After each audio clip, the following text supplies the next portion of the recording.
Bonjour et bienvenue. Je m'appelle Messaline Malleurant, je suis conseillère bien-être chez doTERRA et aujourd'hui je vais vous parler de l'huile essentielle d'origan. Qu'est-ce que c'est que cette petite huile d'origan? Déjà, elle fait partie des 10 huiles à avoir chez soi. Donc c'est vrai que c'est une huile qui est quand même très particulière, qui est quand même très forte. Quand on la sent, ça nous rappelle les pizzas. Je sais pas vous, mais l'origan tout de suite, ça me fait penser à l'Italie, ça me fait penser à plein de choses.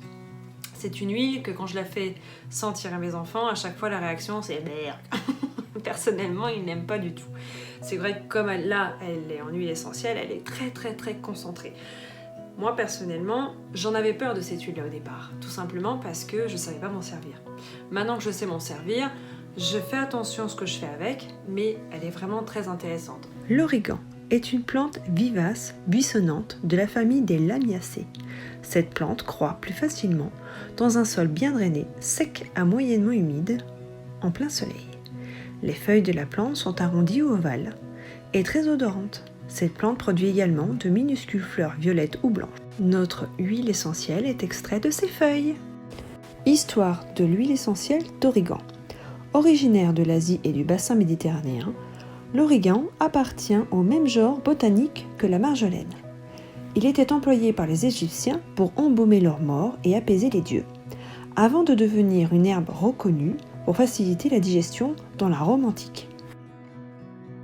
Voilà la composition de notre huile d'origan. Elle est principalement constituée de carvacrol et de thymol. Les études ont montré son action antibactérienne très puissante à large spectre, traditionnellement utilisée pour ses propriétés fongicides, mycobactéricides, parasiticides et antivirales réputées. Elle est aussi immunostimulante. L'huile d'origan est utilisée surtout pour les situations suivantes: les infections aiguës et chroniques bactériennes ou virales des voies respiratoires, comme la bronchite, l'angine, la grippe, sinusite, ça gratte, laryngite, trachéite, etc. Les infections intestinales, bactériennes, virales et parasitaires. Les infections des voies urinaires, aussi très efficaces contre les dermatoses infectieuses et parasitaires, comme la gale, les mycoses, la teigne, l'abcès, etc. Pour le massage et aussi usage alimentaire. Cette huile est tonique et stimulante, elle est aussi positivante, elle est très bien pour les fatigues profondes et l'épuisement nerveux. Comme tu as pu le voir, l'huile d'origan est vraiment géniale. Mais attention, c'est l'une des huiles les plus puissantes au monde. Donc on ne fait pas n'importe quoi avec. Par exemple, pour moi, elle est diluée. Tu vois, elle est fortement diluée pour ma propre utilisation. Moi, je la mets sous le pied le soir quand je sens que je commence à avoir un état grippal. Et franchement, c'est radical. Ça va très vite. Du coup, je me sens très vite beaucoup mieux. Par contre, je ne la donne pas aux jeunes enfants. Bon, je sais qu'on peut la donner à partir de 6 ans, mais moi, personnellement, je ne la donne pas avant l'adolescence parce que je trouve qu'elle est vraiment très forte. Pour les femmes enceintes, c'est pareil. Je ne la donne pas aux femmes enceintes. Attention, tu peux la mettre dans une gélule pour l'avaler, comme ça, elle fait ce qu'elle a à faire et le caractère irritant, on l'évite dans ces cas-là.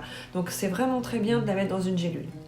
L'origan se mélange très bien avec les huiles suivantes. Je te donne quelques exemples. Le basilic, le fenouil, le géranium, la citronnelle, le thym et le romarin. Comment diluer l'huile d'origan? Alors, tu prends une goutte d'origan pour 3 gouttes d'huile végétale. Voilà. Donc pour toi, tu peux faire ça. Pour les enfants, il faut vraiment fortement diluer, donc beaucoup plus.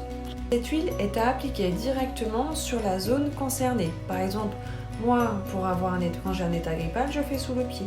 Si jamais tu as besoin de mettre sur un abcès, tu mets directement dessus, mais déjà dilué. Ou tu peux aussi les mettre sur les points réflexes. Tu peux inhaler directement l'arôme ou la mettre dans un diffuseur.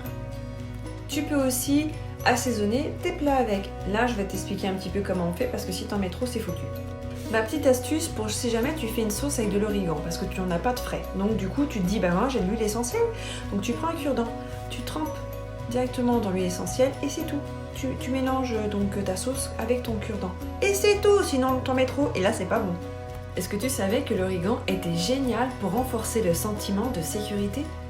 C'est quand même pas mal aussi ça. Il y a quand même des précautions à prendre avec les huiles essentielles, surtout l'huile d'origan. L'huile d'origan, on ne la prend pas si on a un traitement médical. Toujours consulter un médecin. Là, il pourra te donner les infos par rapport à ta pathologie. Petite recette pour un produit d'entretien avec de l'origan. J'espère que cette vidéo vous aura plu, j'y ai mis tout mon cœur, j'y ai passé beaucoup de temps et j'espère vraiment que vous avez appris des choses. En attendant, je vous souhaite une très bonne journée, à bientôt et portez-vous bien. Salut!